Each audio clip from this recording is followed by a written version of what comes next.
কিভাবে দেখেন? তার কি আসলে কি করা উচিত ছিল এখানে?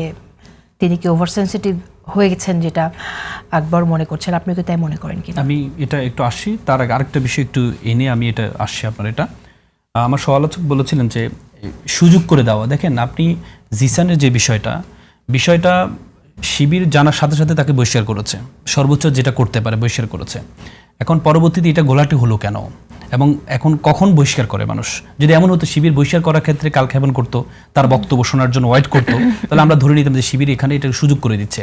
বরং সাথে সাথে বহিষ্কার করে পরবর্তীতে যখন আমরা দেখেছি এই ইস্যুটা নিয়ে একটা বিচারাধীন বিষয় নিয়ে সংসদে 301 বিধিতে আমাদের স্বরাষ্ট্রমন্ত্রী এটা নিয়ে আলোচনা করছেন, এটা বিচারাধীন বিষয়, এটা প্রমাণিত বিষয় না, কিন্তু সংসদে যখন আপনি এটা উত্থাপন করছেন এবং কি আপনি যখন ভিকটিমকে কথা বলার সুযোগ দিচ্ছেন না, যিনি অ্যাকিউজড তাকে কথা বলার সুযোগ দিচ্ছেন না, তাকে হসপিটালে মানে লুকোচুরি করছেন, তখন এই বিষয়গুলো মানুষের প্রশ্ন উদ্ভব হয়েছে।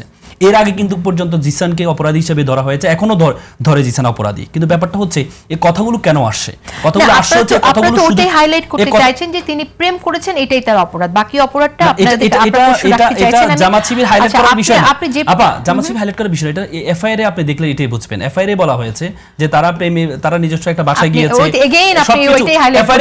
আচ্ছা ঠিক আছে, আমরা আমি যে প্রশ্নটা করেছি আপনি একটু কাইন্ডলি একটু বলেন, আমাদের সময় বেশি নেই, আর দুই একটা বিষয়ে কথা বলতে চাই। ডাক্তার জাহিদ ভাইয়ের বিষয়টা হচ্ছে, দেখেন প্রথম কথা হচ্ছে আমি আকবর ভাইয়ের সাথে এখানে একমত যে উনি এতদিন পরে যেহেতু হচ্ছে একটা রাষ্ট্রীয় প্রটোকলে উনি যাচ্ছেন, তাহলে এতদিন এখন পর্যন্ত উনি ওনার যে সরকারি পাসপোর্ট সেটা গ্রহণ করেন নাই কেন অর্ডিনারি পাসপোর্টে উনি গিয়েছেন, সেটা একটা বিষয়।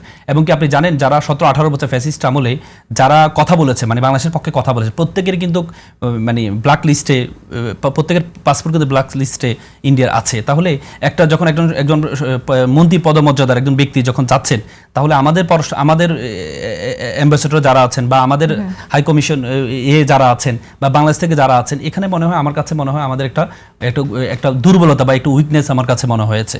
এটা যদি আমরা কিন্তু যদি জানানো হয়ে থাকে, যেমনটা আমরা জানি যে আসলে হাই কমিশন থেকে জানানো হয়েছিল, সেই জায়গা থেকে ওনারা কোনো উদ্যোগ নিতে পারতেন কিনা?